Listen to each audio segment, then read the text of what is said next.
حضرت عمر رضی اللہ عنہ روتے ہوئے حضور اکرم صلی اللہ علیہ وسلم کی خدمت میں حاضر ہوئے۔ آپ نے وجہ پوچھی تو عرض کیا، یا رسول اللہ، دروازے پر ایک نوجوان رو رہا ہے جس نے میرا دل جلا دیا ہے۔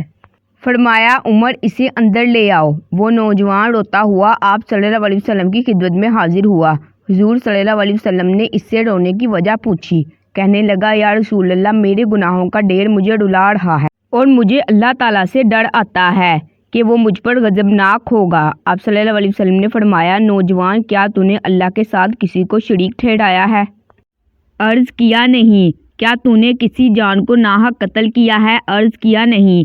آپ صلی اللہ علیہ وسلم نے ارشاد فرمایا کہ اللہ تعالیٰ تیرے گناہوں کو معاف فرما دے گا، گرچہ 7 آسمانوں، 7 زمینوں اور تمام پہاڑوں کے برابر ہو۔ نوجوان بولا، میرے گناہ 7 آسمانوں، زمین اور پہاڑوں سے بھی بڑے ہیں۔ آپ صلی اللہ علیہ وسلم نے ارشاد فرمایا، تیرا گناہ بڑا ہے یا اللہ؟ کہنے لگا، میرا گناہ بڑا ہے۔ فرمایا، تیرا گناہ بڑا ہے یا اللہ؟ اس نے کہا، میرا گناہ بڑا ہے۔ ارشاد فرمایا، تیرا گناہ بڑا ہے یا تیرا اللہ؟ کہنے لگا، ہاں البتہ میرا اللہ اور اس کا رحم بہت بڑا ہے۔ آپ صلی اللہ علیہ وسلم نے ارشاد فرمایا کہ اللہ تعالیٰ ہی تیرے گناہ کو معاف فرمائے گا، جو بہت ہی درگزر کرنے والا ہے۔ پھر آپ صلی اللہ علیہ وسلم نے ارشاد فرمایا، ذرا اپنا گناہ تو بتا۔ اس نے عرض کیا، یا رسول اللہ، مجھے آپ سے حیا آتی ہے۔ آپ صلی اللہ علیہ وسلم نے پھر پوچھا۔ کہنے لگا، میں کفن چور تھا اور 7 سال تک یہی پیشہ کیا۔ ایک دفعہ انصار کی ایک لڑکی فوت ہوئی۔ میں نے اس کی قبر کھودی، کفن اتار کر چل دیا۔ ابھی تھوڑا دور ہی گیا تھا کہ شیطان مجھ پر سوار ہوا اور میں نے لوٹ کر اس لڑکی سے زنا کر لیا۔ ابھی میں قبر سے نکل کر تھوڑی دور ہی گیا تھا، کیا دیکھتا ہوں وہ لڑکی کھڑی پکار رہی ہے، اے نوجوان، تجھے قیامت کے دن جزا اور سزا دینے والے سے حیا نہیں آتی، جس دن وہ اپنی کرسی فیصلے کے لیے رکھے گا اور ظالم سے مظلوم کا بدلہ دلوائے گا۔ تو مرنے والا کے مجمع میں مجھے ننگا کر کے چل دیا اور میرے اللہ کے روبرو مجھے بحالت جنابت حاضر ہونے پر مجبور کیا۔ یہ سنتے ہی آپ صلی اللہ علیہ وسلم نے فرمایا، او فاسق، تو بس آگ کے لائق ہی ہے۔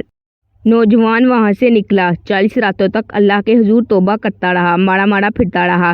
40 راتوں کے بعد آسمان کی طرف سر اٹھا کر کہنے لگا، اے محمد صلی اللہ علیہ وسلم کے خدا، آدم اور حوا کے معبود، اگر تجھے میری توبہ منظور ہے تو حضور صلی اللہ علیہ وسلم اور ان کے صحابہ کرام کو اس کی خبر دے دے، ورنہ پھر آگ بیچ کر مجھے جلا دے اور آخرت کے عذاب سے نجات دے دے۔ اتنے میں جبریل علیہ السلام تشریف لائے، سلام کہا اور اللہ تعالیٰ کی طرف سے آپ صلی اللہ علیہ وسلم کو سلام پہنچایا۔ جبریل علیہ السلام نے کہا کہ اللہ تعالیٰ فرماتے ہیں، کیا مخلوق کو آپ نے پیدا کیا ہے؟ فرمایا، مجھے بھی اور تمام مخلوق کو اسی نے پیدا فرمایا ہے۔ عرض کیا، وہ پوچھتے ہیں، کیا آپ مخلوق کو رزق دیتے ہیں؟ فرمایا، بلکہ مجھے بھی اور تمام مخلوق کو اللہ تعالیٰ ہی رزق دیتا ہے۔ عرض کیا، وہ پوچھتے ہیں، کیا بندوں کی توبہ آپ قبول کرتے ہیں؟ فرمایا، بلکہ میری بھی اور تمام بندوں کی توبہ وہی قبول فرماتا ہے۔ پھر کہا کہ اللہ تعالیٰ فرماتا ہے، میں نے اپنے بندے کی توبہ قبول کر لی ہے، آپ بھی اس پر نگاہ شفقت فرمائیے۔ حضور صلی اللہ علیہ وسلم نے اس نوجوان کو بلا کر اسے توبہ قبول ہونے کی بشارت سنائی۔ تو دیکھیے، جب سچی توبہ پیش کی تو اللہ تعالیٰ نے اسے معاف فرما دیا۔ اور یہ بھی ضروری ہے کہ جس حیثیت کا گناہ ہو، توبہ بھی اسی درجے کی ہونی چاہیے۔ اللہ تعالیٰ ہم سب کا حامی و ناصر ہو، آمین۔